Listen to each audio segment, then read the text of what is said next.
A nossa reflexão dessa noite é sobre um grande tarefeiro, um enorme coração que todos aqueles que se debruçam ao estudo do Evangelho, procurando conhecer um pouquinho mais a respeito do cristianismo nascente, são unânimes em reconhecer o grande trabalho desse enorme e imenso coração Paulo de Tarso. As nossas reflexões, elas serão mais especificamente em torno de um acontecimento, de uma visão espiritual, de um encontro que Paulo teve com Abigail e com Estevão.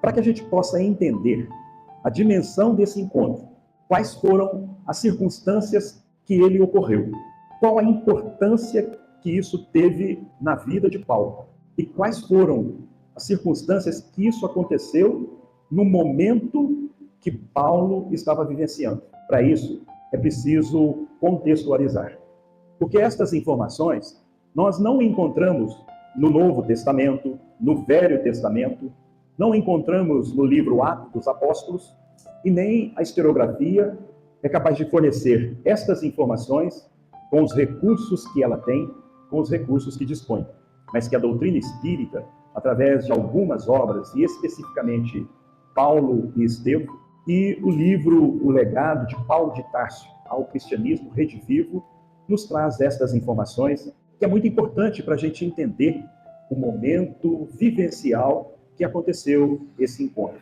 Conta-nos os mestres, os orientadores de Saulo, que ainda era Saulo, que não tinha se transformado em Paulo, que durante a sua infância, a sua adolescência, a sua juventude, ele fora estimulado por esses mestres a participar de competições, com o objetivo sempre de evidenciar, de mostrar, de deixar claro o quão grande era o seu conhecimento a respeito da lei mosaica e dos profetas e também o seu conhecimento geral. O interessante é que no livro O Evangelho segundo o Espiritismo, no primeiro capítulo, quem aqui já leu o Evangelho segundo o Espiritismo?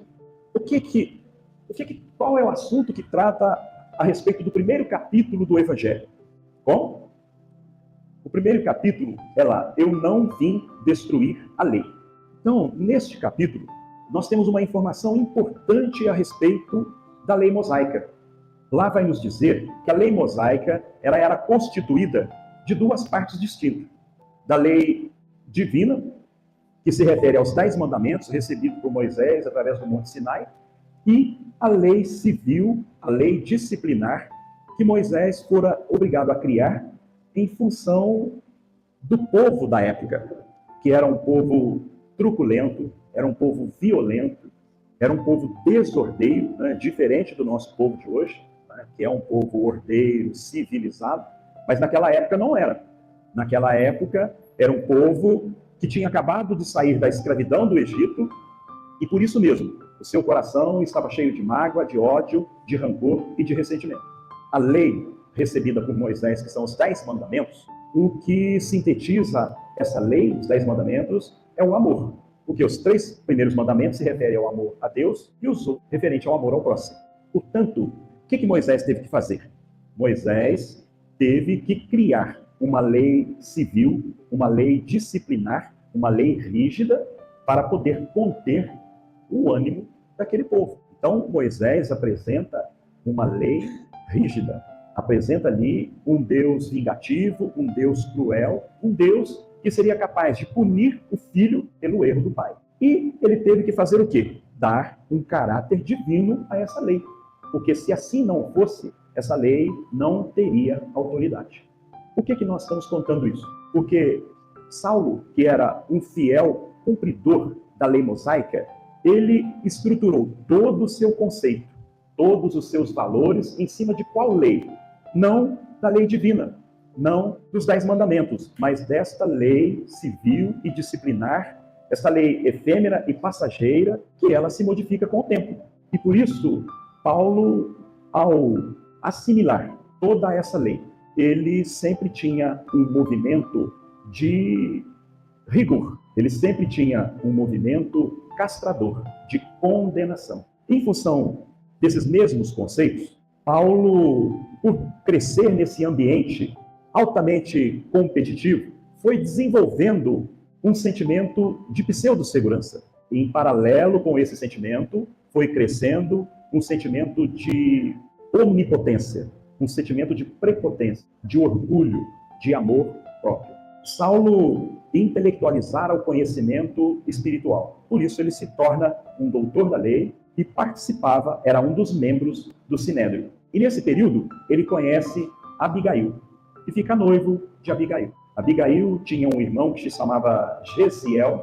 Eles eram órfãos e que em um determinado momento, por força das circunstâncias, Gesiel se separou de Abigail. Gesiel foi preso, levado para a Galera Romana. A Galera Romana era um navio, né, de escravos. Era um navio que o motor do navio era os homens, os escravos. E quando você ia para esse navio, você não voltava mais para a terra firme, nem depois de desencarnar. Porque quando você desencarnava, eles já te jogavam no mar. E Abigail, então, se separou de Gesiel. Saulo, neste ambiente de prepotência, de onipotência, desenvolveu um enorme orgulho de raça, a tal ponto que ele sonhou em dominar os poderosos de Roma e os sábios de Atenas. Então nós percebemos que o objetivo de Saulo era converter todo aquele povo à lei mosaica, fazer com que eles se submetessem à crença do Deus único, porque o que imperava na maior parte era o politeísmo, a crença em vários deuses.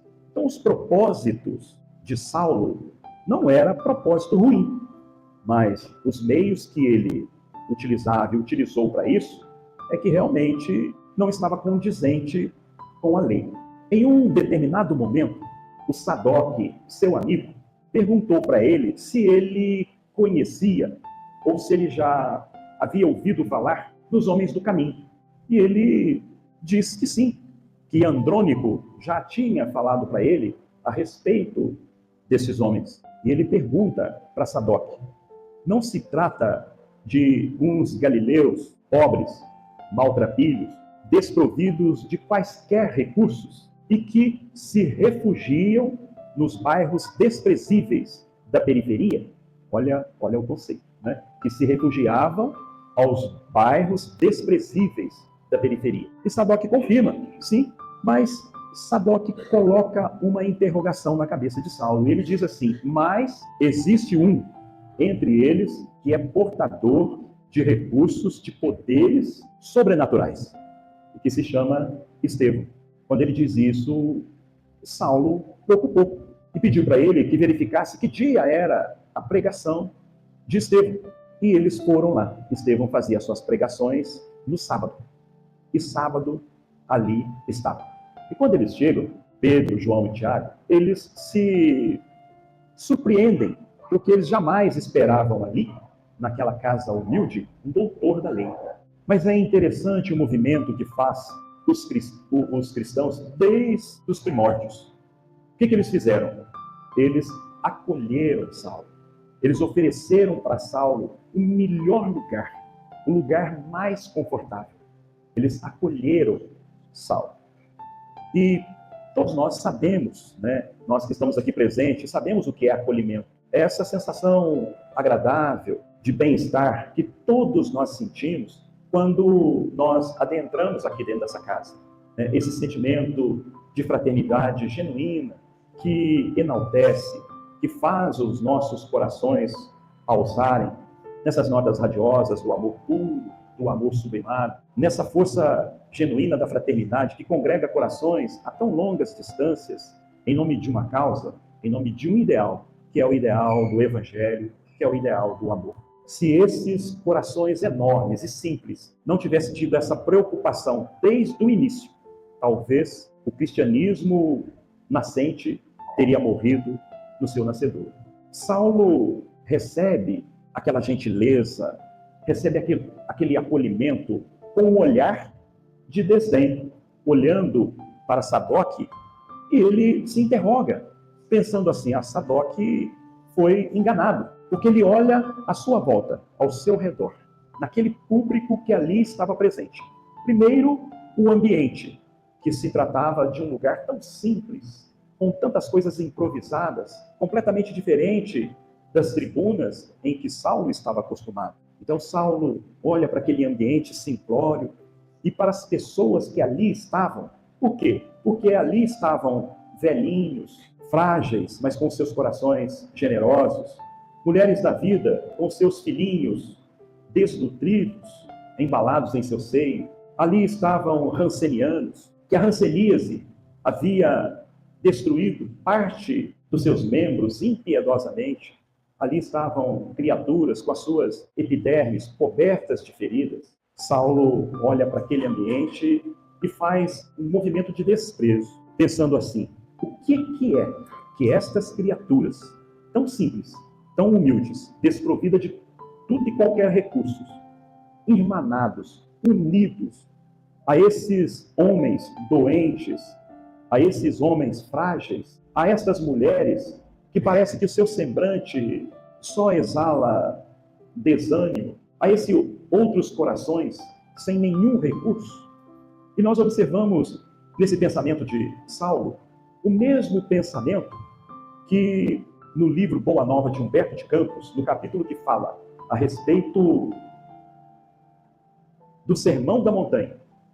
Ele vai dizer lá que nas primeiras pregações de Jesus eram esse mesmo público, eram essas mesmas pessoas, pobres, desprovidos de qualquer recursos, rancenianos, de encontrar alguma coisa na vida. Eram essas mesmas pessoas. E após essas primeiras pregações, eles foram procurar Jesus na casa de Levi. Por quê? Porque Levi eles já conheciam em função da profissão que exercia Levi. E Levi era cobrador de impostos. Eles chegam até a casa de Levi procurando encontrar Jesus. E eles não encontram porque Jesus ainda não estava lá. E quando eles chegam, eles conversam com Levi e perguntam para Levi a respeito, eles queriam mais informações a respeito desse reino. E estão ali para oferecer a sua ajuda, porque eles queriam participar desse reino divino. E Levi olha para todos aqueles e faz o mesmo movimento, no sentido contrário, mas o mesmo movimento de desprezo. Levi olha para aquela multidão e se dirige a algum deles ali pelo nome, porque eram velhos conhecidos de Levi. Ele chega para o primeiro e diz assim: Lissandro, o que você espera contribuir, aleijado como você é? E você, Áquila, qual é a contribuição que você espera dar se você foi abandonado pela sua própria família, sob acusadas e pesadas acusações? E você, Pafos, o que você espera contribuir com todas as angústias que você está passando? E nós percebemos também o mesmo movimento quando Jesus sai da Galiléia para Jerusalém, e ao aproximar da cidade, ele avista um grupo de sacerdotes e pensadores a confabular ociosamente às portas do templo. E quando eles se aproximam, eles se retiram, mas um deles ali permanece, que era o sacerdote Hanã. E o sacerdote Hanã, quando vê Jesus, pergunta para ele: Galileu, o que fazes aqui pela cidade? E Jesus responde: passo pela cidade buscando a implantação do reino de Deus. O sacerdote Hanã olha para ele, dá uma gargalhada de desprezo e pergunta assim: Galileu, obra divina em tuas mãos? Com que contas para essa tão grandiosa tarefa? Por acaso você tem o apoio de algum príncipe ilustre, de algum rei? E Jesus responde: os meus companheiros hão de vir de todas as partes. Ele dá outra gargalhada de ironia e diz assim: Galileu, os ignorantes e os tolos estão por toda parte. E continua: Galileu, por acaso você já viu alguma estátua perfeita ser modelada com barro podre ou com fragmentos de lama? Olha a agudez da ironia. Então, esses eram considerados desta maneira, dessa forma. Eles eram desprezados. Mas a Boa Nova veio acolhê-los. A Boa Nova veio trazer para eles novas esperanças. E quando Estevão termina a sua preleção, conta-nos Emmanuel que Saulo ficou ali num misto de admiração pelo semblante de todas aquelas criaturas que ali estavam, que no término daqueles ensinamentos, daquela cantilena sublime dos ensinamentos de Jesus, convidando todos ao reino dos céus e às suas maravilhas, aqueles que ali estavam endereçavam a Estevão um olhar de aprovação, de alegria, de esperança. E Saulo, nesse misto de sentimentos, porque ele também percebeu a grande distância que existia entre aqueles ensinamentos e o que a lei antiga, no seu entendimento, preconizava. E por isso, ele, então, inicia um movimento de perseguição ao cristianismo. E ele não havia percebido, em função do seu enorme orgulho, que ele já estava tendo ali o primeiro chamamento através das palavras de Estevão para se converter ao cristianismo. E ele então se recalcitra contra os agrilhões. Ele inicia esse movimento de perseguição, ele consegue cartas para o sacrifício de Estevão, que acontece próximo ao templo de Jerusalém. Abigail, para não assistir ao massacre, ela resolve chegar no final. E quando ela chega, ela teve uma enorme surpresa.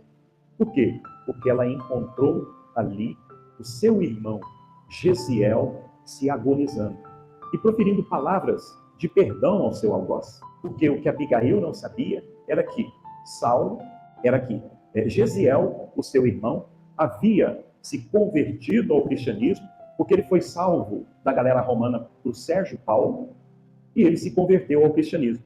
E quando ele se converteu ao cristianismo, ele mudou o seu nome para Estevão. Abigail falava de Gesiel, o seu irmão do coração, e Saulo falava de Estevão, seu grande inimigo, simplesmente por ser cristão, sem que um ou outro soubesse que Gesiel e Estevão eram as mesmas pessoas. E Saulo, em função deste acontecimento, ele resolve terminar o noivado com Abigail. Por quê?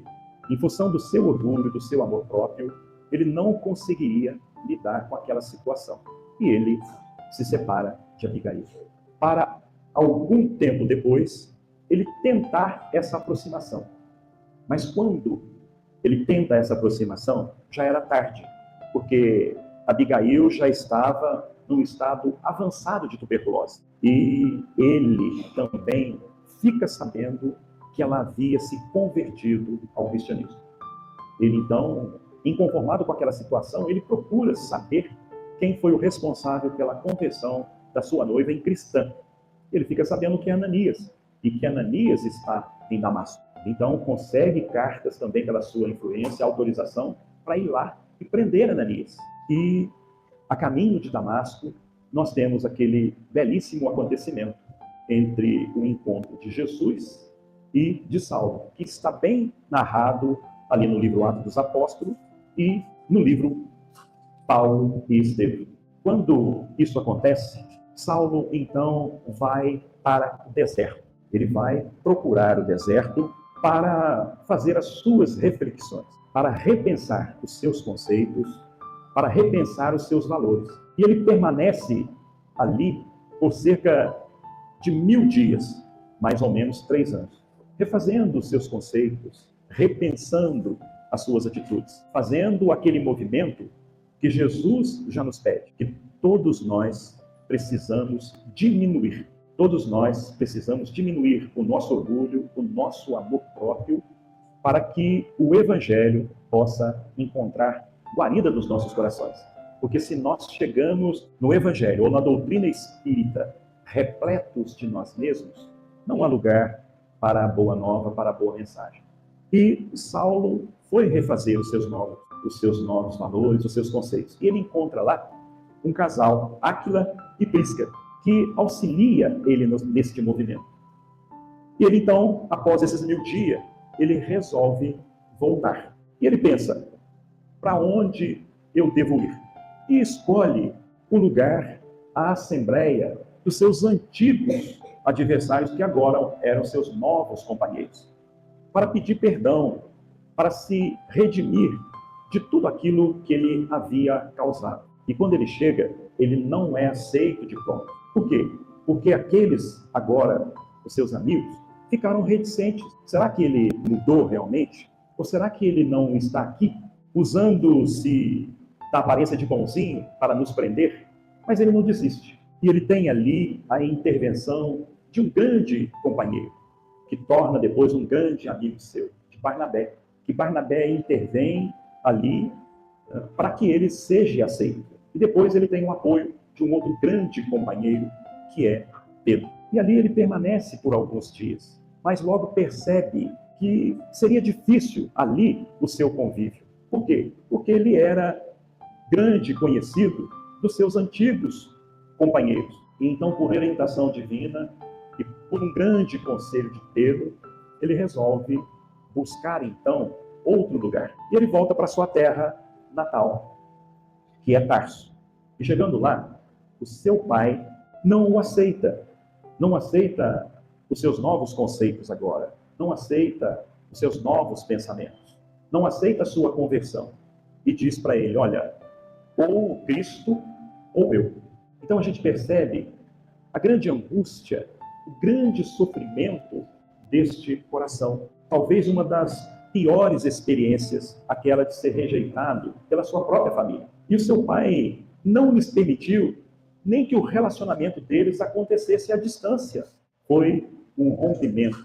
O seu pai, então, pega um saquinho de moedas e oferece para ele, como um último ato ali ainda de benevolência, de carinho, que no momento Saulo, ele pensa em não aceitar, mas logo ele percebe que ali existia uma grande lição. E ele então pega aquele saquinho de moedas e sai dali completamente desnorteado, sem direção, sem rumo, porque ele que era anteriormente doutor da lei e agora que se convertera ao cristianismo, ele precisava de um apoio para reconstruir a sua vida.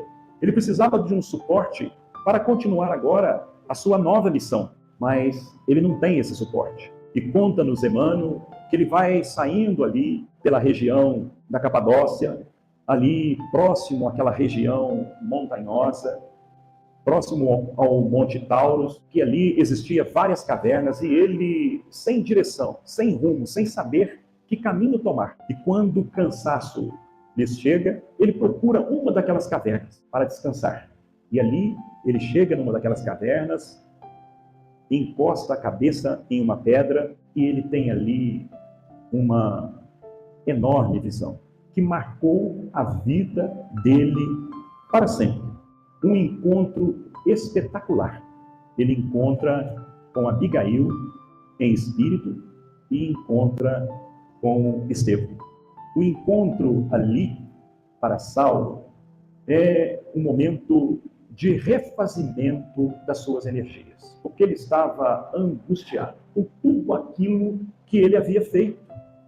Se nós, cada um de nós, quando nós deslizamos com pequenos atos, nós ficamos inconformados, a gente fica triste com a gente mesmo. E nós precisamos de concentrar para que a gente não caia em depressão, para que a gente não caia no desânimo. Às vezes, pequenos deslizes, e nós nos questionamos assim, ô fulano, ô Zé Carlos, por que você foi fazer isso? Então, imagine o Saulo na condição em que ele se encontrava, de ser o responsável pelo primeiro mártir do cristianismo, de todas as perseguições, de todo o tempo perdido. Ele, então, naquele momento em que ele só pensa na escuridão, é um momento muito significativo para ele e para todos nós, porque Abigail estava ali com aquele semblante alegre, com aquele olhar de ternura, e ele percebe que não existia ali nenhum movimento, nenhum sentimento de condenação, de recriminação pela atitude, pelo comportamento de Saulo, mas apenas acolhimento. Ali, aquele encontro que ia selar aquela união, inclusive para todo o trabalho que ele ainda teria que desempenhar e que realizar. Junto com ela aparece Estevão. Estevão, que naquele momento veio certificar, que naquele momento veio testemunhar tudo aquilo que ele havia dito no momento em que ele estava agonizando, que não existia nenhuma mágoa, nenhum ódio, nenhum rancor, nenhum ressentimento, mas ali acolhimento. amor. E Saulo, então, percebe que nesse momento, foi um momento que a espiritualidade, que Deus, que a misericórdia divina trouxe para ele um novo caminho, uma nova diretriz. Um momento em que nós percebemos que o mundo é vida em todos os instantes, em todo momento. Que a vida é uma dádiva divina que nos foi dada e que nunca, nunca, nunca nos será tirada, mesmo que atentemos contra ela. E ele aproveita aquele momento, aquele instante, completamente sensibilizado, que ele chega a chorar.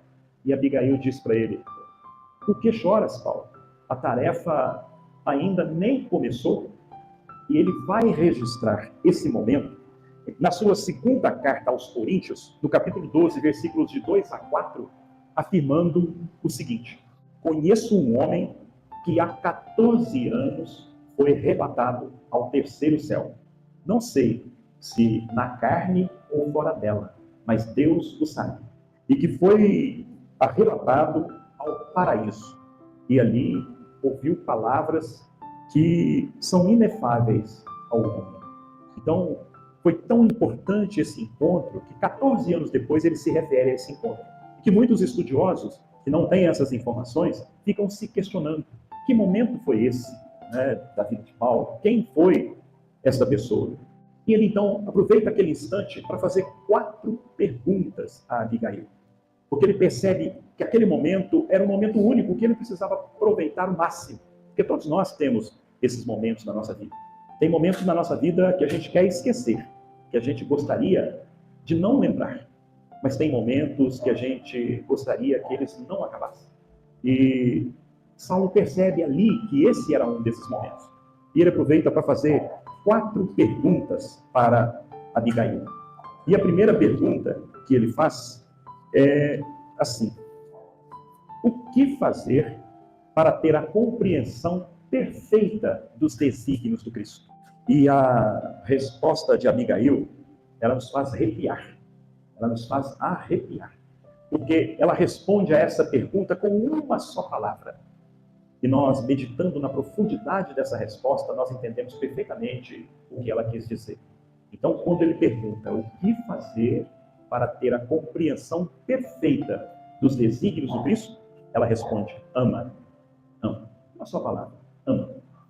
Por quê? Porque todos nós fomos criados para o amor. Todos nós. Todos nós fomos criados no ato de amor e para o amor. Porque Deus é amor. O amor é o sentimento que nos liberta. O amor é o sentimento que nos faz entrar em conexão com as faixas do Cristo. Mas um amor diferente do amor que nós temos hoje. Porque nós conhecemos vários amores. Os amores apendiculados, né? O amor fraterno, o amor materno, o amor divino, o amor da pátria, o amor conjugal. Mas todos esses amores que nós conhecemos não são capazes de eliminar o problema do egoísmo, da miséria, da carência. O amor conjugal. Nós percebemos quanta dificuldade que nós enfrentamos nos nossos lares. A maioria dos lares, as pessoas se suportam. Nós percebemos que a maioria destas uniões vão terminar na frente de um juiz, através da separação, do desquite. Muitas vezes, essas uniões têm os seus epílogos nos necrotérios, através de 2 crimes: o homicídio e o suicídio. Do amor da pátria, amor da pátria. Esse amor da pátria que leva aqueles que são responsáveis pela condução do nosso país, quando se estabelece uma crise internacional, por falta de controle deles mesmos, eles tomam como solução a queima, a destruição de produtos que são indispensáveis para a nossa vida. A destruição ao lado da carestia, da miséria, da nudez, da fome. Outras vezes, utilizam desses recursos para aparelhar os seus exércitos, equipando de tudo aquilo que há mais sofisticado, mais moderno na arte de matar, na arte de destruir. E que muitas vezes assulam essas matilhas de lobo, banhando o nosso solo de sangue e lágrimas, quando o Senhor da vida nos pediu que o solo fosse banhado pelo suor do nosso rosto, do amor divino, que Deus nos livre desse amor divino, esse amor que tem servido para criar um imenso abismo, uma imensa distância entre os próprios irmãos, filhos do mesmo pai. E como se não bastasse isso, inventaram a Inquisição, inventaram as cruzadas e a noite de São Bartolomeu, o que levou Jesus a dizer: um novo mandamento vos deixo, um novo mandamento vos dou, que amei-vos uns aos outros, como eu vos tenho amado. Na verdade, ele não era novo mandamento, porque Moisés já tinha falado a respeito do amor nos 10 mandamentos. O amor já estava ali, uma sementinha que já estava germinando. Mas o que Jesus quis dizer é que o entendimento desse amor é que era completamente equivocado. E nós então percebemos que Jesus dizia para cuidarmos do nosso próximo, e ele cuidava. Porque diz o evangelista Mateus que quando ele vinha descendo do Sermão da Montanha, ele é abordado por um Hansenian que diz para ele: se o senhor quiser, o senhor pode me curar. E ele responde: eu quero ser limpo. Conta-nos Emmanuel de quando ele estava na cruz, chega um anjo e sussurra no seu ouvido, informando que Judas havia se suicidado. Ele vai lá socorrer Judas. Então, ele falava para amarmos o nosso próximo e ele amava. Ele falava para nós cuidarmos do nosso próximo e ele cuidava. A ponto dele dizer para Pedro: Pedro, tu me amas? Amo, Senhor. Apacenta os meus cordeiros. Pergunta a segunda vez: Pedro, tu me amas? Amo, Senhor. Apacenta as minhas ovelhas. E pela terceira vez, para que não houvesse nenhuma dúvida, ele então pergunta: Pedro, tu me amas? Amo, Senhor. Apacenta as minhas ovelhas. Apacenta os meus cordeiros. Os cordeiros, os filhotinhos das ovelhas. Apacenta aqueles que não têm condições de cuidar de si mesmo. Mas apacenta também as minhas ovelhas. Aqueles que têm condições de cuidar de si mesmo, mas que não cuidam, que precisam. Então, é o verbo apacentar. Apacentar. Apacentar é instruir. Apacentar é cuidar. Apacentar é dirigir. E é isso que Jesus pede para Pedro.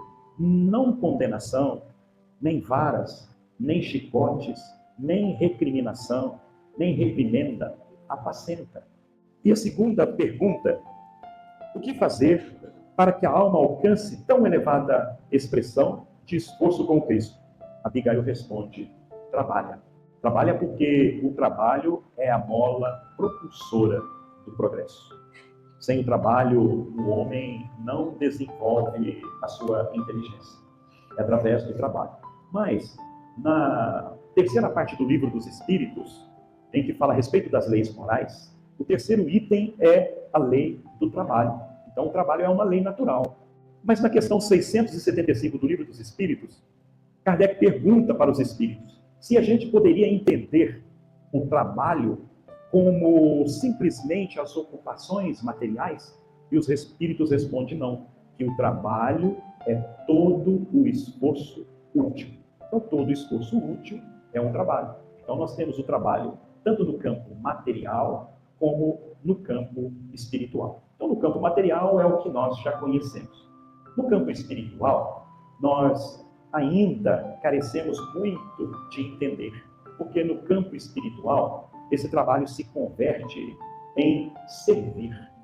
E nós percebemos que o servir é algo que nós temos muita dificuldade.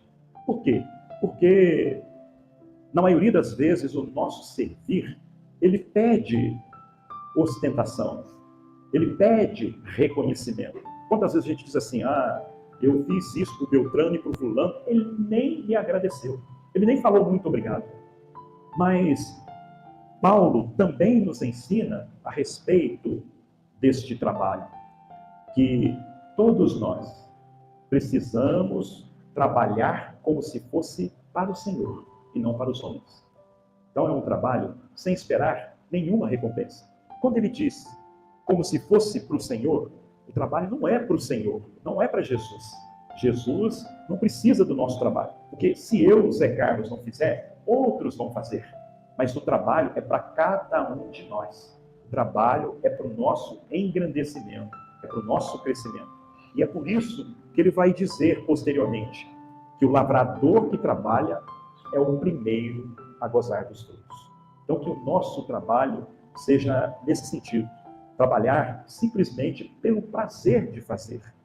Excelente, ótimo, as pessoas que vão usufruir, que vão se beneficiar do nosso trabalho, com certeza, muitas pessoas se beneficiarão dele, mas não nos enganemos, que o trabalho, se nós pudéssemos medir numa escala, nós diríamos que 95% do trabalho é para cada um de nós que executamos. 5% para as pessoas que necessitam, que vão usufruir dele.